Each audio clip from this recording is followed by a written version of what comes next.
Students, நான் computer sir அல்முருகன் sir பேசுகிறேன். Next பார்த்திங்கன்னா நம்ம வந்து 7th சாப்டரில் நம்ம வந்து ஓப்பன் ஆஃபீஸ் கால்குடைய பகுதிகள் பார்த்துட்ருக்கோம்.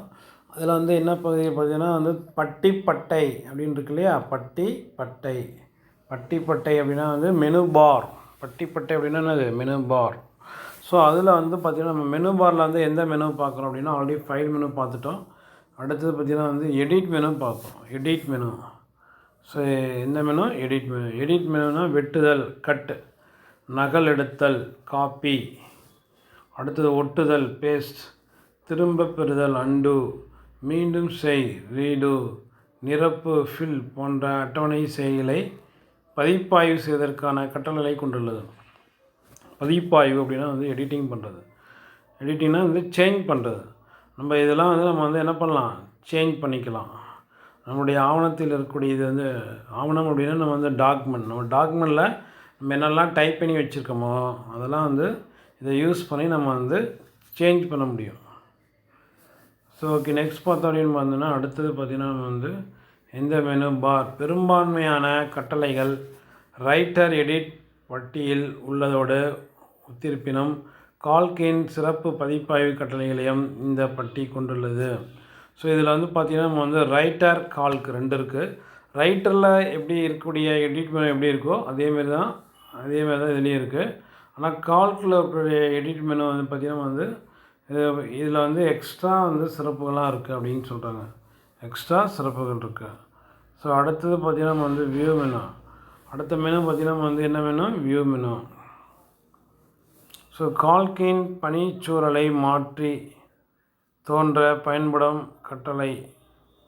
பணிச்சூழலை வந்து நம்முடைய என்வரன்மெண்ட்டே, பணிச்சூழல் அப்படின்னா வந்து என்வரன்மெண்ட், நம்ம சுற்றி உள்ள சூழலை வந்து மாற்றி அமைக்கக்கூடியது வந்து வியூ மெனுவுக்கு இருக்குது. அது வந்து மாற்றி தோன்ற செய்ய பயன்படும் கட்டளைகளை இப்பட்டி கொண்டுள்ளது. நம்ம வந்து நம்முடைய சுற்றுப்புறக்கூடிய நம்ம சுற்றி உள்ள சூழல்லாம் வந்து மாற்றி அமைக்கக்கூடிய வந்து இந்த கட்டளை கொண்டு வியூ மெனுவுக்கு. ஸோ அடுத்தது பார்த்திங்கன்னா நம்ம வந்து இன்சர்ட் அப்படின்னு கொடுத்துருக்கோம். இன்சர்ட் அப்படின்னா நம்ம வந்து ஆட் பண்ணுறது. இதெல்லாம் நம்ம ஆட் பண்ணலாம். ஒரு நுண்ணறைகள் செல் வந்து ஆட் பண்ணலாம். செல் வந்து ஆட் பண்ணலாம். எது செல் அப்படின்னு பார்த்தீங்கன்னா வச்சுக்கோங்க, இதுதான் வந்து டேபிள். இந்த டேபிளில் வந்து இது வந்து காலம், இது வந்து ரோ. ஸோ இந்த ரோவில் வந்து பார்த்திங்கன்னா நம்ம வந்து இருக்கக்கூடிய இது மாதிரி தான் வந்து செல்லுன்னு சொல்கிறோம். இதுதான் என்ன சொல்கிறோம், வந்து செல் அப்படின்னு சொல்கிறோம். ஸோ அது வந்து நுண்ணறை அப்படின்னு சொல்கிறோம். வரிசை ரோ, நெடுவரிசை காலம், செயற்கூறு ஃபங்க்ஷன், விளக்கப்படங்கள் சார்ட் போன்ற கால்கின் முக்கிய கூறுகளை செருக தேவையான கட்டளைகளை இந்த பட்டி கொண்டுள்ளது. ஸோ நம்ம இன்சர்ட் மெனுவில் வந்து நமக்கு தேவையானது எல்லாமே நம்ம வந்து அதில் வந்து இன்சர்ட் பண்ணிக்கலாம். ஒரு செல் இன்சர்ட் பண்ணிக்கலாம், ஒரு ரோ வந்து இன்சர்ட் பண்ணிக்கலாம், அல்லது ஒரு காலத்தை இன்சர்ட் பண்ணிக்கலாம், ஒரு ஃபங்க்ஷன், ஃபார்முலா இது எல்லாத்தையும் இன்சர்ட் பண்ணாலும் இன்சர்ட் பண்ணிக்கலாம். அடுத்தது வந்து பார்த்திங்கன்னா நம்ம வந்து இது மாதிரி தேவையானது எல்லாமே வந்து இன்சர்ட் பண்ணிக்கலாம். சார்ட்டையும் நம்ம வந்து என்ன பண்ணலாம், இன்சர்ட் பண்ணிக்கலாம். அதில் பண்ணுற முக்கியமான கூறுகள் இதில் இருக்குது. ஸோ அடுத்தது பார்த்திங்கன்னா நம்ம வந்து ஃபார்மேட் மெனு. அடுத்த மெனு என்ன வேணும், ஃபார்மேட் மெனு. உரை மற்றும் நுண்ணறைகளை வடிவூட்டம் செய்ய பயன்படும் பல்வேறு கட்டளைகளை கொண்டுள்ளது. இது பார்த்திங்கன்னா உரை மற்றும் நுண்ணறைகளை வந்து வடிவூட்டம் செய்கிறோம். உரைனா நம்ம வந்து டெக்ஸ்ட்டு, நம்ம டைப் பண்ணுறது எல்லாமே வந்து உரை. நுண்ணறைகள், நம்ம நுண்ணறையில் தான் நம்ம வந்து இதை வந்து டைப் பண்ணுறோம். அதை வந்து வடிவூட்டம் செய்கிறோம். வடிவூட்டம்னா வந்து ஃபார்மேட் பண்ணுறதுனா என்னது, நம்ம என்னெல்லாம் டைப் பண்ணி வச்சுருக்கோமோ அதெல்லாம் வந்து செலக்ட் பண்ணிவிட்டு நம்ம வந்து வேறு ஒரு டிசைன் மாதிரி மாற்றுறது. நம்ம வந்து எடிட் போல்டாக தெரியணுமா, இத்தாலிக்காக தெரியுமா, அண்டர்லைன் பண்ணி காமிக்கணுமா. ஸோ இது மாதிரிலாம் வந்து நம்ம வந்து என்ன பண்ணலாம், சேஞ்ச் பண்ணிக்க முடியும். அதுதான் வந்து வடிவூட்டம் அப்படின்னு சொல்லுவாங்க, ஃபார்மேட்டிங். டூல்ஸ். ஸோ நம்ம டூல்ஸில் நமக்கு தேவையானது எல்லாமே வந்து டூல்ஸில் இருக்கும். சொற்பிழை திருத்தம், ஸ்பெல் செக் பண்ணுறோம்.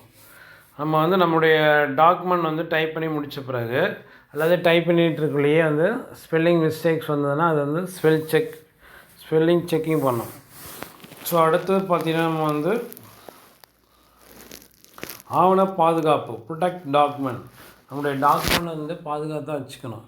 அது யூசர் ஐடி அண்ட் பாஸ்வேர்ட் கொடுத்து பாதுகாப்பாக வச்சுக்கலாம்.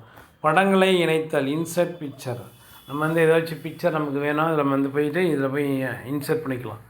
மேக்ரோ போன்ற பல்வேறு கருவிகளையும் செயற்குறிகளையும் இப்படி கொண்டுள்ளது. இதில் வந்து மேக்ரோ இன்சர்ட் பண்ணிக்கலாம், பிக்சர் இன்சர்ட் பண்ணிக்கலாம், எல்லாத்தையும் வந்து நம்ம வந்து இன்சர்ட் பண்ணிக்கலாம். அடுத்தது பார்த்திங்கன்னா நம்ம வந்து டேட்டா. அடுத்தது என்னது? டேட்டா.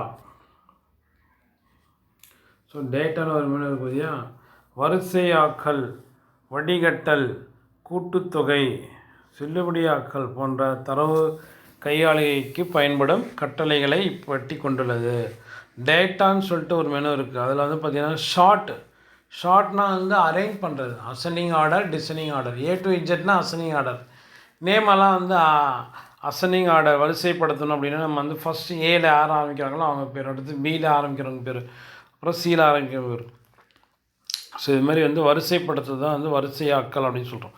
வடிகட்டல் அப்படின்னா வந்து ஃபில்டர் பண்ணுறோம். ஃபில்டர் அப்படின்னா என்னது?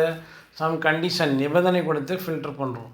ஸோ எபோவ் வந்து 400 அல்லது 500 மார்க்ஸ் உள்ள ஸ்டூடெண்ட்ஸ் வந்து டிஸ்பிளே பண்ணணும் அப்படின்னா நம்ம வந்து எபோவ் 500 கொடுத்தீங்கன்னா 500 மார்க்ஸ் எபோவ் யாரெல்லாம் வாங்கிக்கிறாங்களோ அவங்க நேம் எல்லாம் டிஸ்பிளே பண்ணணும். ஸோ அடுத்தது பார்த்தோம் அப்படின்னா கூட்டுத்தொகை அப்படின்னா நம்ம வந்து சப்டோட்டல் பண்ணுறோம். டோட்டல் அப்புறம் சப்டோட்டல் ஏதாச்சும் பண்ணோன்னா பண்ணிக்கலாம். செல்லுபடியாக்கல், வேலிட்டி, டேட்டா வந்து செல்லுபடியாக்கணும், வேலிட்டி பண்ணணும் போன்ற தரவு கையாளுகைக்கு பயன்படும் கட்டளைகள். ஸோ அடுத்தது விண்டோன்னு ஒரு மெனு இருக்குது. விண்டோ மெனுவில் பார்த்தீங்கன்னா நம்ம என்ன யூஸ் பண்ணுறோம் அப்படின்னா, விண்டோனா ஜன்னல் அர்த்தம். அதில் வந்து நம்ம நியூ விண்டோவை ஓப்பன் பண்ணுறதுக்கு, க்ளோசிங் விண்டோ, ஒரு விண்டோ வந்து ஓப்பன் பண்ணுறதுக்கு விண்டோ, அல்லது ஒரு ஆல்ரெடி ஓப்பன் பண்ண விண்டோவை என்ன பண்ணோம், க்ளோஸ் பண்ண போகிறோம். அடுத்தது பார்த்திங்கன்னா நம்ம வந்து ஜன்னல் பிரித்தல் மற்றும் உறைதல். இதில் பார்த்திங்கன்னா நம்ம வந்து ஸ்ப்ளிட் அண்டு ஃப்ரீசிங். நம்ம வந்து ஸ்ப்ளிட் அப்படின்னா நம்ம வந்து ஒரு விண்டோவை 2-3 விண்டோவாக பிரிக்கிறது, அது வந்து ஸ்ப்ளிட் விண்டோ. ஃப்ரீஸி, உறைதல் போன்ற காட்சி விருப்ப தேர்வுகளை இப்பட்டி கொண்டுள்ளது.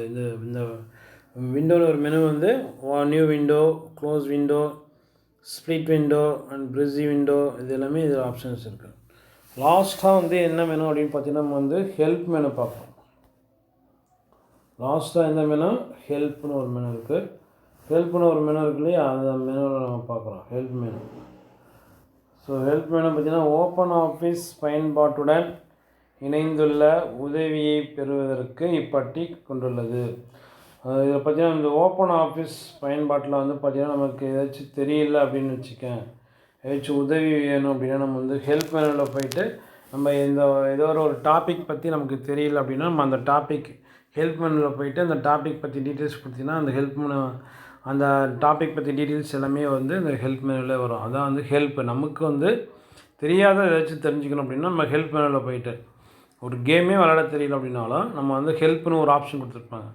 அது உள்ளார போய்ட்டு அந்த கேம் எப்படி விளையாடணும் அப்படிங்கிறது, என்னென்ன கீ ப்ரெஸ் பண்ணணும் அப்படின்னு கொடுத்துருப்பாங்க. அதுதான் வந்து ஹெல்ப். அதுமாரி வந்து எல்லா அப்ளிகேஷன்லையும் ஹெல்ப்னு ஒரு மெனு கொடுத்துருப்பாங்க. நம்ம அதை பற்றி, அந்த அப்ளிகேஷன் பற்றி நம்ம வந்து ஓவராலாக தெரிஞ்சுக்கணும் அப்படின்னா நம்ம வந்து ஹெல்ப் மெனு, இல்லை அதில் போய்ட்டு நம்ம எந்த டாபிக் வேணுமோ அந்த டாபிக் கொடுத்திங்கன்னா அதை பற்றி டீட்டெயில்ஸ் அதில் வரும் அதில். ஸோ அடுத்தது பார்த்திங்கன்னா நம்ம வந்து கருவிப்பட்டை, டூல் பார் அப்படின்னா பார்த்திங்கன்னா என்னென்ன டூல் பார்ஸ் இருக்குது அப்படின்னு பார்த்தோம்னு வச்சுக்கேன். பட்டிப்பட்டையின் கீழ் கொடாநிலையாக, பட்டிப்பட்டைக்கு அடுத்தது என்ன இருக்கும்? மெனு பார்க்கு அடுத்தது என்ன இருக்கும்னு பார்த்தீங்கன்னா டூல் பார் இருக்கும். கொடாநிலையாக 3 கருவிப்பட்டிகள் உள்ளன. டிஃபால்ட் கொடாநிலை அப்படின்னா வந்து என்னது? டிஃபால்ட் கொடாநிலையாக எத்தனை கருவிப்பட்டிகள் உள்ளன அப்படின்னா 3. டிஃபால்ட்டாக எத்தனை டூல் பார் இருக்குது? 3 டூல் பார். என்னென்ன இருக்குது? Standard tool bar, formatting tool bar, அடுத்தது ஃபார்முலா பார், 3 இருக்குது. ஸ்டாண்டர்ட் டூல் பார் அப்படின்னா என்னது? செந்தர கருவிப்பட்டை. ஃபார்மேட்டிங் டூல் பார் அப்படின்னா வடிவூட்டல் கருவிப்பட்டை. ஃபார்முலா பார் அப்படின்னா வாய்ப்பாட்டு பட்டை. இது மாதிரி வந்து 3 கருவிப்பட்டைகள் உள்ளன. ஓப்பன் ஆஃபீஸ் கால்கில் வந்து எத்தனை கருவிப்பட்டைகள் உள்ளன அப்படின்னா வந்து 3 கருவிப்பட்டைகள் உள்ளன. ஒன்று வந்து ஸ்டாண்டர்ட் டூல் பார், அதர் ஒன்று வந்து ஃபார்மேட்டிங் டூல் பார், அடுத்தது ஃபார்முலா பார். இது மாதிரி வந்து ஒரு 3 இருக்குதுன்னு சொல்லியிருக்கோம் நம்ம.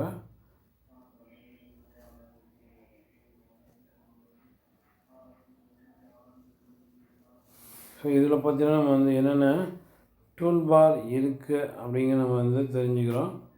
ஸோ என்னென்ன டூல் பார் இருக்குது அப்படின்னு.